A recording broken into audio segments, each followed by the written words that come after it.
as a result of the kind of constitution that we have. It was wrong, just out of pure logic, for black people to be discriminated against solely on the basis of color. The 1964 and 65 Civil Rights Act was clearly something that needed to be done in order to hold up the whole notion of justice in our country.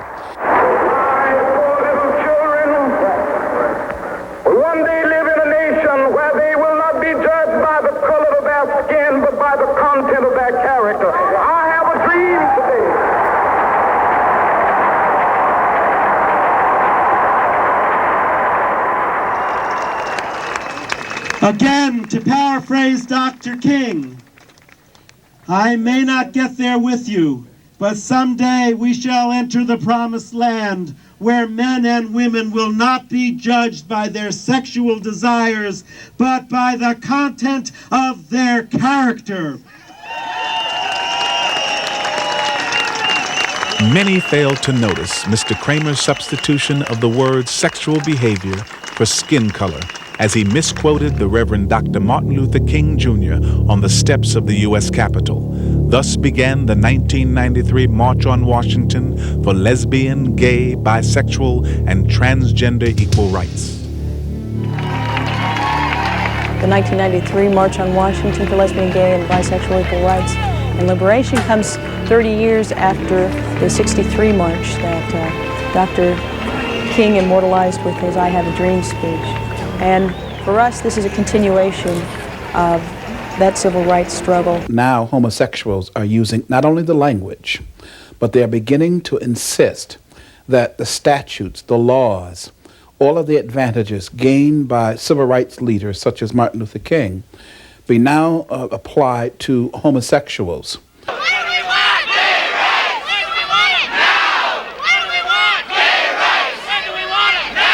We are an emerging, sort of the emerging latest great civil rights movement of the 90s. Gay rights now! Washington! Gay rights now! Currently, there is a movement in this country that threatens to undermine and belittle the entire civil rights effort of the 1960s. Homosexuals have equal rights under the First Amendment, the 14th Amendment, and the state constitution of every state in which they reside. But the issue here today is special rights. It's special category of protection. They want to be elevated from a behavior-based lifestyle to a true minority status that would give them special rights. Once we get our rights, we want to have fun.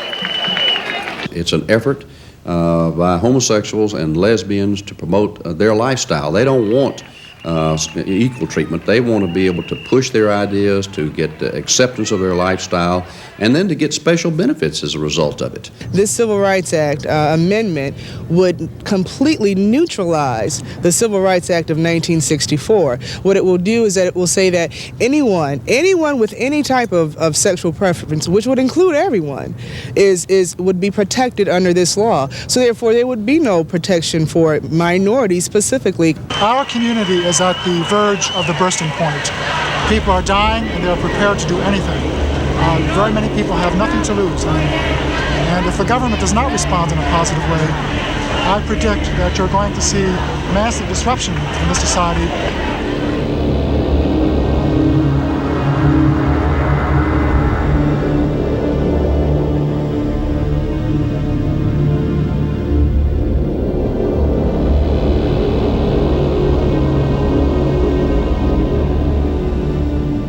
According to the U.S. Supreme Court, any person seeking protected minority class status must satisfy 3 elements: immutable characteristics like race and gender, financial discrimination, and political weakness. The group must be clearly identified by unchangeable physical characteristics such as skin color or gender that defines them as an insular and discrete group.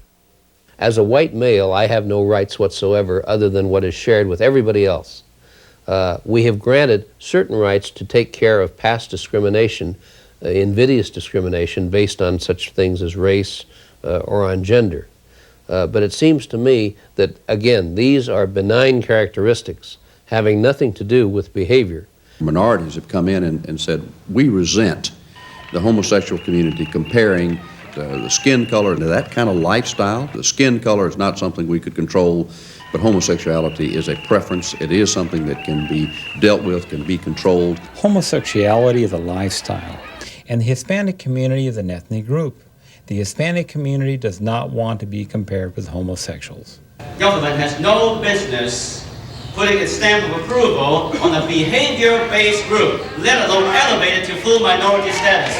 The high-handed attempt on the part of gay and lesbian movements to hijack the 1964 Civil Rights Act in order to try to give national credence to their moral lifestyle is an offense to Black America. There are few people willing to stand up and rebut this whole notion that there is any kind of comparison to the sexuality of homosexuals and the skin tone of black people. It is a horrendous lie. Black people are not born choosing to be black. But homosexuals, on the other hand, despite what all of them seem to want to indicate to us, choose their homosexual lifestyles. The group must have suffered a history of discrimination resulting in the lack of ability to earn an average mean income, obtain an adequate education, or enjoy cultural opportunities.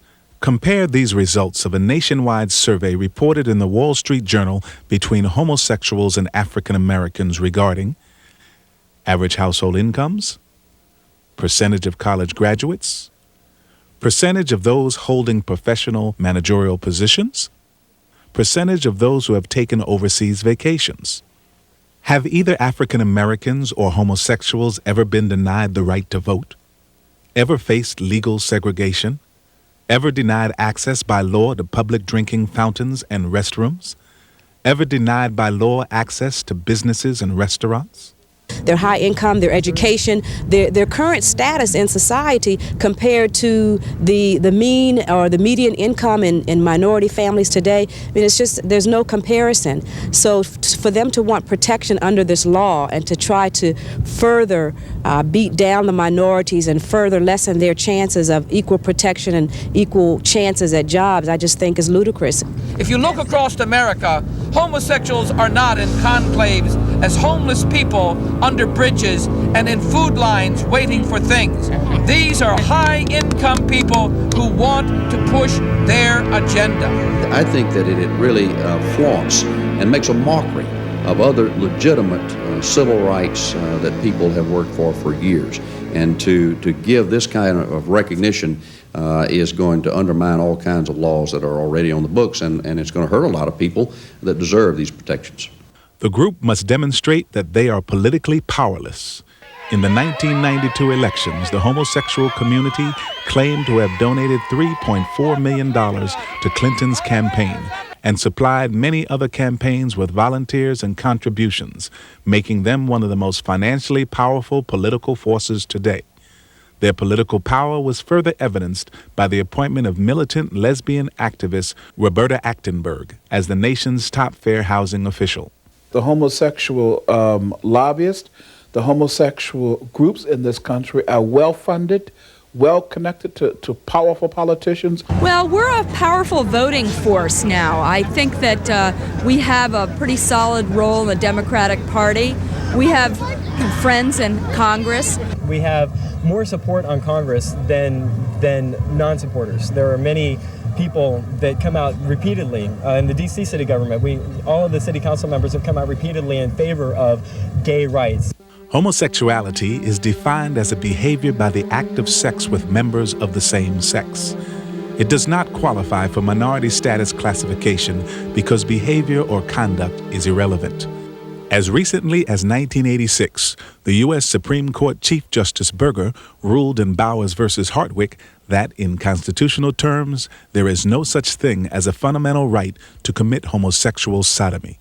Elevated civil rights status should not be granted to homosexuals any more than it's granted to any other group in our society where there has been no real reason for granting that status, and particularly in an area where a large percentage of the population regards such conduct to be immoral. No one should have special rights or privileges or minority status because of their sexual behavior. We don't have it for people who are polygamous. We don't have it for people who have affairs on their wives or husbands. The idea that the Founding Fathers or our Constitution somehow enshrines within it civil rights or special human rights for interest groups or for behavior groups, homosexuals, whatever kind of behavior group you want to come up with. That's totally false, totally contrary to the understanding of the Fathers. Our intent is to see that everyone is treated fair and equal, and they are being treated equal under the law as a citizen of America. Right. But their behavior should not dictate special preference for them. This is a matter of good law versus bad law. And it is bad law to codify into public policy a special right and a special protection based on nothing other than what you do in the privacy of your own bedroom. 4 basic myths have been advanced by militant homosexual leaders over the years. These myths have become the foundation on which the gay political platform has been built. The already mentioned myth that homosexuality meets the qualifications of a minority, that 10% of the population is homosexual, that homosexuality is genetic, hormonal, or biological, and as a result, homosexuals cannot change and become heterosexual. The 10% figure taken from Alfred Kinsey's infamous sex study included prisoners, sex offenders, and child molesters as participants. Dr. Paul Gebhardt, a partner in the Kinsey study, has admitted that the 10% figure was incorrect. All recent national studies place the homosexual population at around 1%. Confronted with these facts, gay leaders are only now admitting that the inflated percentage was used for political purposes. The thing about the 1 in 10, I think people probably always did know that it was inflated, but it was a nice number that you could point to, that you could say 1 in 10, and it's a really good way to get people to visualize that we're here. There are people who believe that they are born homosexual. They have been taught that, and having been taught that, they accept that. And of course, if that's true, then there's no way that change could ever take place. But that's simply not true. Scientific studies have shown that genes are not the problem. Now, some people will say, well, they're born this way. There is no evidence, there is no conclusive evidence that homosexuality is predetermined. You're not born with it. It is something that you adapt yourself to. It's something that you choose. Well, I think one makes a choice to be gay. I'm not sure that there is enough research to prove whether or not a person is born with genetic proclivities toward being gay. As a person with a psychological background, I know for me it was a choice that I made around 30, and there were times when I was real ambivalent about it. It's a real hard choice to make because it's an unpopular one. It seems to me that the whole gay and lesbian movement was about choice. It was about choice to begin with. People get the right to choose who they love. Can someone who has had a homosexual struggle see a change in his life leading to complete heterosexuality? The answer is yes. What I do is something called reparative therapy. It's not only possible to diminish the behavior, but it's possible to diminish the intensity of the homosexual attraction and to increase heterosexual feelings. I know they can change. I was a practicing homosexual for 17 years, and I've been free of that for 13. I've been out of the gay life now for 8 years. God has healed me of my homosexual attractions. God has healed me of that need for a heavy emotional bond, overtly emotional bond with other men. God set me free 13 years ago when I accepted Jesus as Lord and Savior. So I know that the change is possible. I've worked in this kind of ministry, in the ministry to homosexuals, for 8 years, and time and again I've seen people transformed by the power of Jesus Christ. It isn't an easy thing. It is a deeply rooted problem. Most of us did have those feelings very, very early on, and they're rooted in early hurts and rejections. I had mixed up feelings. I became gender confused. I wanted to become a woman to satisfy the inward needs that I had. And through the blood of Jesus and through the understanding of what God wanted in my life, for His love for me, He showed me my true self, and I truly now am a heterosexual man. Homosexuality is a sin. No more sinful, no less sinful than other sins. It is forgivable. God saves people who are involved in homosexuality.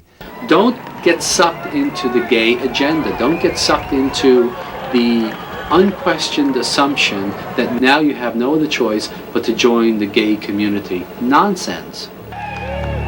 300,000 attended the extravagant March on Washington. Organizers resorted to full-page advertisements in gay publications to lure as many sympathizers as possible to the nation's capital. Hundreds of thousands of gays, lesbians, bisexuals, sadomasochists, and transgenders were attracted by the promise of a wild 3-day sexually indulgent celebration. The purpose of the 1993 March on Washington, which was funded in part by the Presidential Inauguration Committee, was to publicize the wide-ranging platform homosexuals were demanding that Congress enact. There were 7 broad demands, encompassing 55 sub-demands for gays, lesbians, bisexuals, and transgenders. Demand number 1 repeals all sodomy laws and legalizes any and all forms of sexual expression. Age of consent laws would be changed to allow sex with youth, and dress code laws would be repealed, allowing all forms of dress or non-dress. We want an end to the sodomy laws in this country because they have nothing to do with life or living. I feel that they need to change the sodomy laws. This is what we're striving for, to change sodomy laws, to be able to show our sexuality in public. It's wrong that we have laws in America that criminalize sexual behavior, things like the age of consent law and sodomy repeal, and we're going to see that those laws will fall. Lowering the age limit may educate people and help people become more comfortable with themselves and allow them to grow. Demand number 2 diverts massive funds from the defense budget to cover AIDS patients' medical expenses. It calls for taxpayers to fund cosmetic sex change operations for transgenders and supply needles to IV drug addicts. Demand number 3 legalizes marriages between members of the same sex. Legal adoption, custody, and foster care would also be allowed within these new homosexual family structures. We have marriages just as other people have marriages, and we want to have the same kind of benefits from the federal government. Demand number 4 requires full inclusion of lesbians, gays, bisexuals, and transgenders in education, childcare, and school counseling programs. Demand number 5 requires that contraceptives and unrestricted abortion services be made available to all people, regardless of age.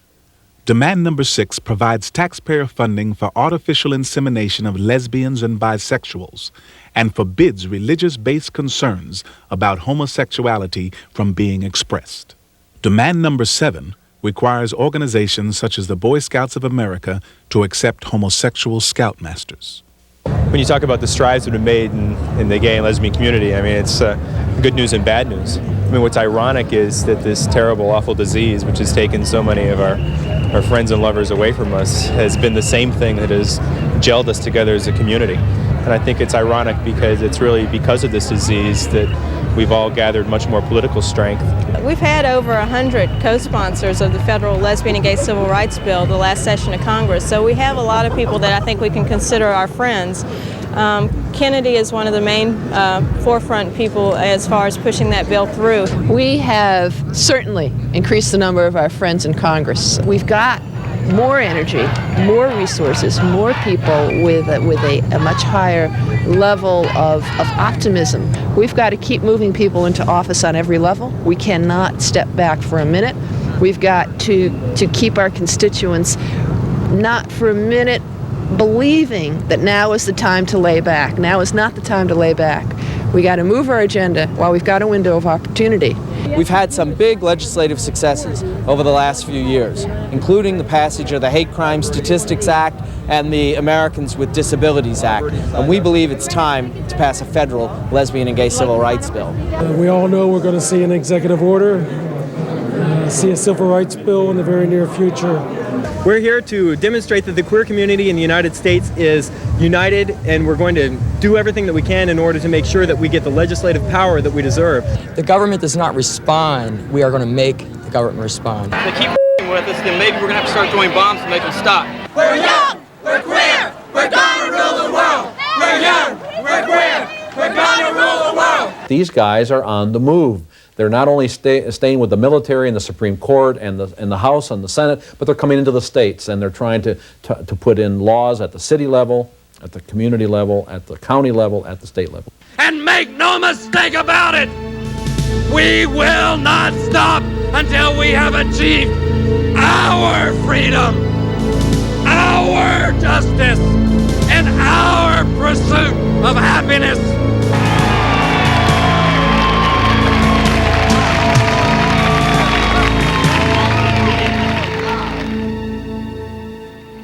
For the first time in American history, a gay and lesbian inaugural ball was held in honor of the president's election. Throughout the program, Bill Clinton, via videotape, thanked the gay community for its support and financial contribution. In return, the gay community cheered Bill Clinton as the president they put into office. I just want to thank the gay and lesbian community for your courage and your commitment. I have a vision, and you're a part of it. The election of Bill Clinton was the single most significant event in the struggle for lesbian and gay civil rights. We believe in the new administration, and we want to support it. We could not stay home and let this go on without us. It's our government now. It's our government now. What you see behind you is a plan for Mr. Clinton, because all of what you see here, Bill Clinton, through his executive offices, appointments, and administrative departments, can do himself without Congress. Although, of course, Congress has got to come up behind and also push. We have a whole other agenda for the 103rd Legislative Congress. Clinton is a friend of ours, and he's going to take care of all gay and lesbians' rights. And he's going to shake up the country. We're watching you, Bill. We're keeping our eyes on you. We're keeping our big queer eyes on you. And Al too. And Al too. We like Al. He's cute. Many of those involved in churches, schools, and businesses are concerned about the ramifications should homosexuals be granted minority status. Well, if Congress should have the misfortune to include homosexuals within the 1964 Civil Rights Act as a specially protected class, I think it would have a very disastrous effect on our society. It would mean that people against their own religious principles would perhaps have to hire such people. You're going to see government using the force of law to say to you in your business, you're going to have to hire this person because he is a homosexual. If you have, in some small town in Mississippi, a person that comes in as homosexual and says, I want a job, and for whatever reason you don't hire that person, you run the risk of being sued and put out of business. It is a mistake for lots of reasons, including the additional burden on small business men and women. Special privileges for homosexuals would allow one more reason to file a lawsuit, one more way that a small business could find itself blackmailed politically or economically. The lengths to which they will go and the legal problems this would cause if we dared to put it into the Civil Rights Act are unimaginable at this point. Gay activists have wasted no time in pushing their agenda into schools across America. Under the guise of AIDS education and multiculturalism, homosexuals are promoting their lifestyle to children beginning in preschool and kindergarten. Books such as Heather Has Two Mommies and Daddy's Roommate are currently being used in many private and public schools and libraries without the knowledge of parents. In addition, the playbook for kids about sex is being made available to elementary school children and gives specific instructions on various methods of masturbation. Michael Swift writes in Gay Community News, "We shall sodomize your sons, emblems of your feeble masculinity. We shall seduce them in your schools, in your dormitories, in your gymnasiums, in your locker rooms, in your sports arenas, in your seminaries, in your youth groups." Project 10, named after the myth that 1 person in 10 is homosexual, was spawned in 1984 in Los Angeles, California. Its goal, according to its lesbian founder, school teacher Virginia Uribe, was to persuade school children, beginning in kindergarten, to accept homosexual behavior as normal and desirable. For her efforts, Uribe was given the Award for Creative Leadership in Human Rights by the National Education Association. The state courts must be used to force the school districts to disseminate accurate information about homosexuality. I mean, they need to hear, the kids need to hear this. They need to hear the latest scientific information on the subject of homosexuality, and that's something that all kids need to hear, not just gay and lesbian kids. Starting from kindergarten, again, and working its way all the way through high school. This idea of talking about it one time in high school, well, we know that doesn't work. We need to start tackling this at the very early ages. We're an organization of gay and lesbian teachers working against homophobia in schools. One of the things that sex education does in the public schools is to tell the kids that there is no difference between homosexual lifestyle and heterosexual lifestyle.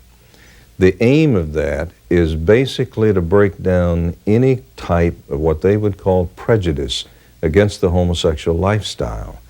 So basically what Americans have to understand is that the agenda of the homosexuals is aimed at the children. The young boys are so vulnerable to this because there's a period of time in their life, you know, when they like boys. I mean, they don't like girls. They want to stay with boys. And if you bring in the homosexual agenda into that educational type of system, the homosexuals are going to just say, well, of course you don't like girls. Well, you're one of us.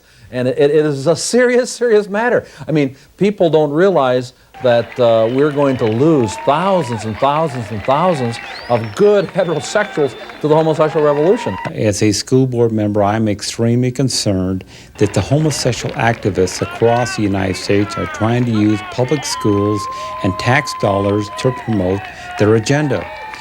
What they are asking school boards across America to do is bypass the parents. I think the problem that I have with special rights legislation based on sexual preference is it takes the authority and the instruction of parents and undermines it systematically. I think that it shouldn't be the role of government to teach a child something else in school that is radically different than what they're learning at home. I'm very much behind the parents who do not think this is an appropriate kind of teaching for their children. This is not the kind of lesson we want to teach children in schools, particularly, I say this as former Secretary of Education, when our children are last in the industrialized world in math and science. The last thing we should be doing is fooling around with this kind of thing. They should be learning the basic skills. But on that part of the school's function, where it's to teach values, it must teach the values that parents want to be taught, not somebody's idea of what children should learn in order to be enlightened. We project the voice of freedom forward beyond ourselves to the youth of today and to the generations of tomorrow. We're here, we're gay, we're in the PTA. We're here, we're gay, we're in the PTA. This is war. As far as I'm concerned, there's no room for conscientious objectors. We have got to be involved in this war. Americans have to understand that this has been carefully orchestrated, it has been carefully carried out, and we are now in the stages of a lot of their agenda being brought to pass. And if the American people don't educate themselves and speak up against this issue, our children are going to be the losers. Do you understand, America, that 12% of the little boys and girls growing up today are going to be lesbians and gays, and they are not going to be called faggot and dyke and queer and sissy? We are going to save our children! The impact on the churches is going to be devastating. If a Sunday school teacher, youth director, or choir member declared they were homosexual and the church asked them to resign, the church then would have a major lawsuit on its hands. The churches who refuse to perform homosexual marriages will lose their tax exemption because they have not complied with what the court has declared to be public policy. It redefines the family. No longer do we have a family consisting of mother and father, children. What you're going to have now is a family consisting of anybody who wants to shack up for a while for whatever reason. I think our definitions of marriages, of relationships, of families really need to be expanded. We need to acknowledge in a legal and social way the reality of the range of different relationships that people have in our society. Men with having relationships with men, women with women, men with women, triads, group marriages. I mean, I imagine if somebody, you know, if everybody was all okay about it, 3 people would be all right. Love's what makes a family. There were some threesomes married today. Do you think that's right? Well, who's to say what's right and what's not right? I think that's what this whole thing is about. It was their choice. I can't impose my values on someone else. If it's right for them, then I think that's great. This is a movement that is mobilized, that has shown, while the right wing accuses us of being anti-family, has shown that we know incredibly well how to build family. This is Eliza, she's 2.5. We adopted her in Minnesota. And this is Lydia, who's 1, and we adopted her in China this fall. Is this a family? This is a family. This is the 4 of us. In fact, in the inaugural parade, we had a redefinition. President Clinton included a float, Families of America, I think it was, and 2 of the people were 2 lesbians. And the whole intent was to redefine family. Obviously, homosexuality strikes at the very root of the family, is ripping apart the very definition of family, destructive of family as we know it. Yeah, you bet your life. It's a total rejection of the basic building block of society.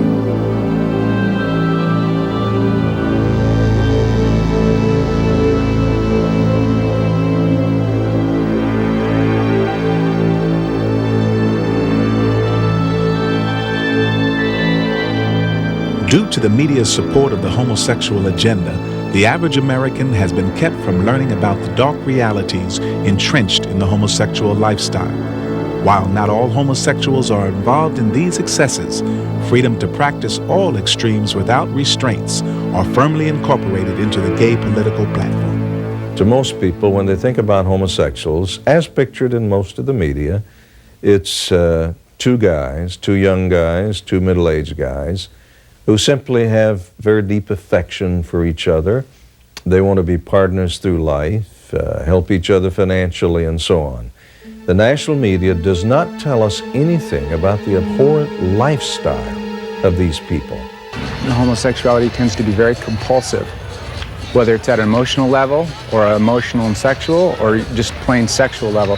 It's very compulsive, very controlling. So, like I said, it could range anywhere from mutual masturbation all the way up to defecating on one another. The ingestion of feces, that he engages in such things as anal intercourse, that he engages in such things that's known as fisting, in which one partner takes his fist and it's inserted in the anus of the other person. The ingestion of urine, urinating on one another, it's called golden showers. They do rimming, where they lick one another's rectums. These are things that people really don't realize are going on, and it's all part of the behavior disorder that goes along with homosexuality. When I first moved to the city, I was very naive about this, but after a couple of years, after I'd seen these things happen in bathhouses and stuff, it just gave me the creeps. After a while, I knew this was abnormal. 23-year-old men with colostomy bags. Everybody in San Francisco that I knew was getting into this S&M. It was like a spiral funnel. I mean, everybody was gravitating towards this intense sex. We call it playing on the edge. And so a lot of people that doesn't appeal to, but that could be a cutting for scarification. It can be breath control, where you actually, you have a person's life in your hands. Heavy whipping scenes leave permanent scars.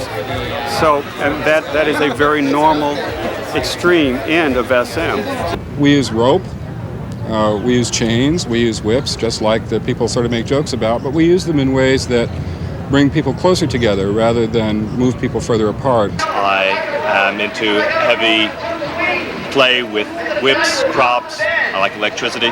Anything that you can find in a hardware store, we know how to play with real well. These men that have anonymous so-called sex with hundreds and hundreds of different partners, spreading disease from one to the other, traveling across the country, we have not just a moral breakdown, but we've got a very decided health hazard. I've had so many sexual partners that they're without number.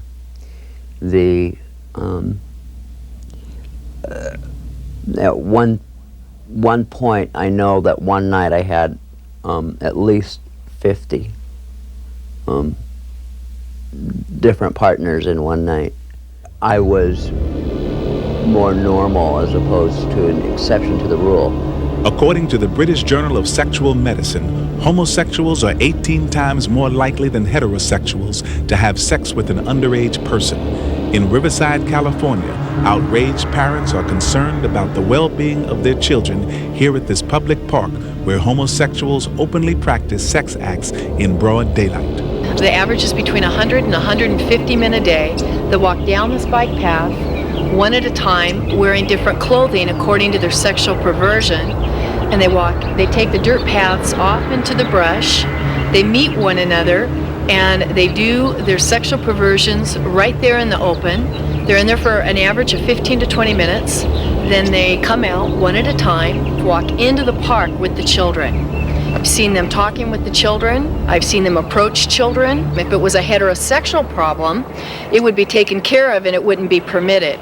However, because these are homosexuals and so many rights and privileges and ordinances, city ordinances, have been provided that protect them, all of the agencies are afraid and fearful to take any action against them. If you give homosexuals special rights in America, first of all, you've opened Pandora's box to every deviant behavior group logically being able to line up and bang on the same door and insist on special rights for themselves. You have totally destroyed, really, a realistic understanding of human rights. Homosexuals today should not be discriminated against in ordinary conduct, and generally are not. They're entitled to the same constitutional rights of free speech. If anything, they have used free speech to the point where their conduct is probably offensive to most people. The church, the state, hormones will decide my fate. The church, the state, hormones will decide my fate. All of these groups, the sadomasochists, the pedophiles, the transsexuals, all were marching in the gay rights parade. The gay agenda is to have sex in any way you please. We will not be able to live within this country as full human beings until we have the right to love whom we love, when we love, and where we love. And I have tremendous fears of the resulting society that will emerge if Americans, black and whites, do not stand up to this one push that's being made in our country today. The notion that we can be indifferent toward homosexuality or heterosexuality, that it's just a flip of the coin, is really a very backward notion. No society can survive, obviously, unless it comes full forward in favor of heterosexuality. And no society in its right mind would do anything but that. That doesn't mean one is one bashes homosexuals or is cruel or seeks to wreak vengeance on them. What it does mean is that one is very clear about what the preferred style of life is. The whole understanding of constitutional government in America is based on a biblical heritage. John Adams, our second president, said, "Our Constitution was designed only for a moral and religious people. It is wholly inadequate for the government of any other." James Madison, the chief architect of our Constitution, puts it like this: "We have staked the whole of our political institutions on the capacity of mankind to govern themselves according to the Ten Commandments of God." The problem today is we've lost our understanding of that because we really do not understand constitutionally what America was built on, because we've lost the understanding of the biblical basis for that Constitution. And that is really the core of the crisis. So until really there is a change in the hearts of the American people, the representatives of the American people, cannot be expected to change. It's totally naive and illogical of us to expect our representatives to force us to get moral. I don't know what you want to call it family values, moral values, but values are very important. I think that's what made America great. And this will be one further degradation of our great country. And we cannot allow it to happen. It's important that people in America rise up and express their indignation and make it clear they're not going to tolerate it. Because what is at stake is the future of our boys and girls, but also what is at stake is the future of America.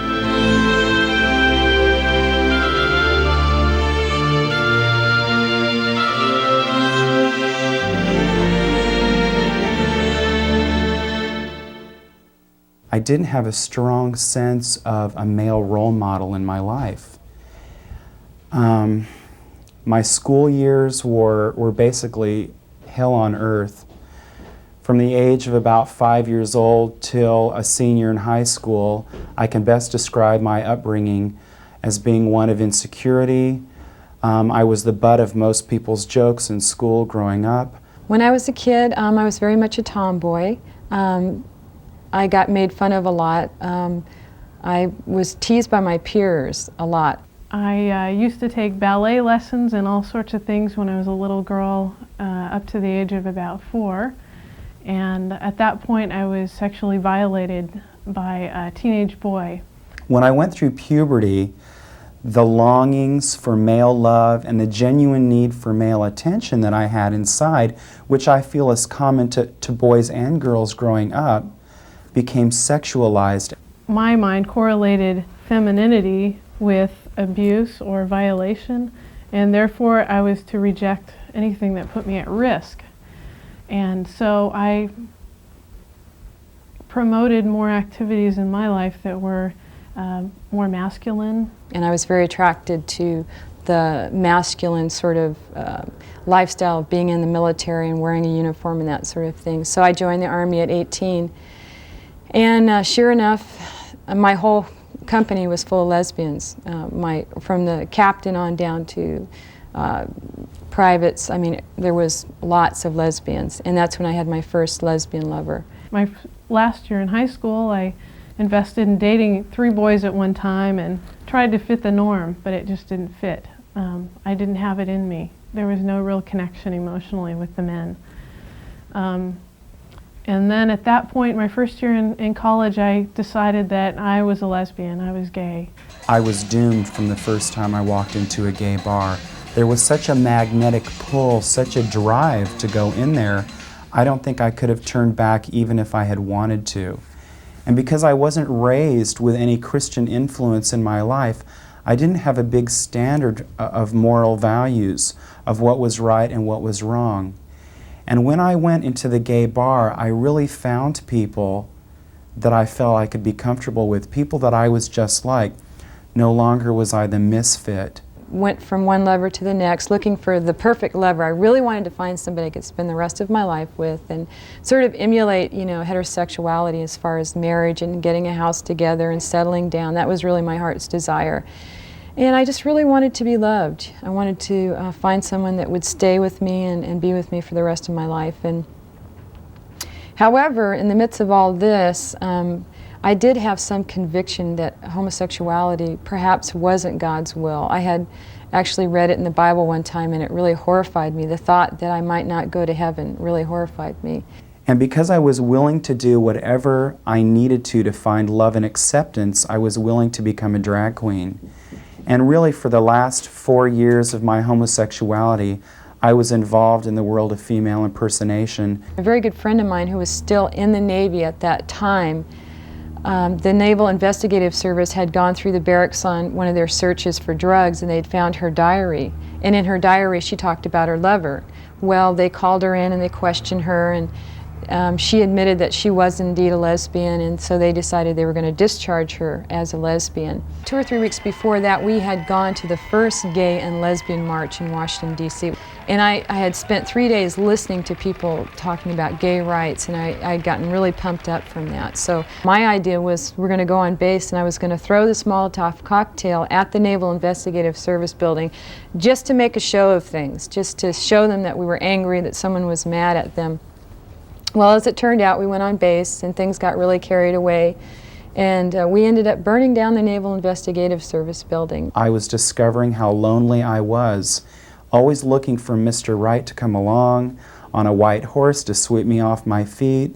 that we could have the house with the picket fence and the golden retriever, and I just found that Prince Charming never was going to ride by. They tried me and they found me guilty and they sentenced me to 7 years in prison.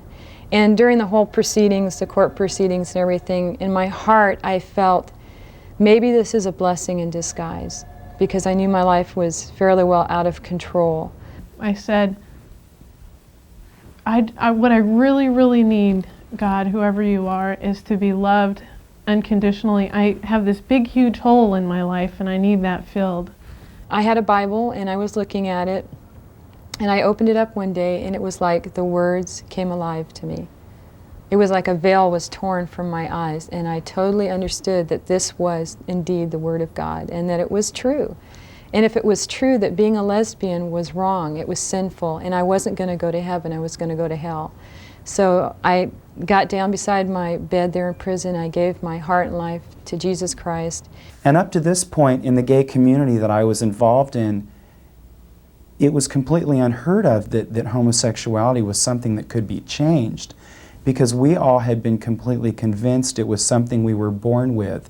It's not that any of us researched that on our own. We just bought the line that we were being told in the media, that you were born that way, and that was just fine with us, because if I had thought that I wasn't born that way, then maybe I would be responsible to do something about it.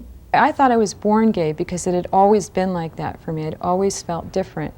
And so when somebody tells you, you know, that's a sin, you've got to stop it, it's hard for you to understand that without the Spirit of God enlightening you to it, because you just know that all your life you've been this way. I realized that Jesus was someone whom I could trust, whom I could give my life to. And basically what I was concerned about is that when I died, I would go to heaven. That night I gave my life to the Lord and just gave up all my dreams and desires about homosexuality. I was willing to do whatever it took to overcome that. I had never met anybody anywhere out of the hundreds of people I knew that had ever walked away from homosexuality.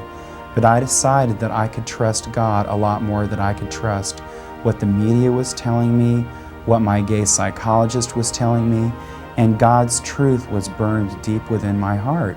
So the Lord began to show me the root causes to the lesbian lifestyle for me, and that was about 7 years ago, and I've been in a process during that time of tackling those things, so to speak. Okay, Lord, I see that, I see that I felt this rejection, and letting the Lord into that area of my life, and He's brought the healing. So now I totally identify as a heterosexual. The lesbian identity really, about 2 years ago, really left me. I still have struggles, I still have temptations, but they're far less. Each year they get less and less. And I'm looking forward to perhaps getting married if that's in God's plan for me.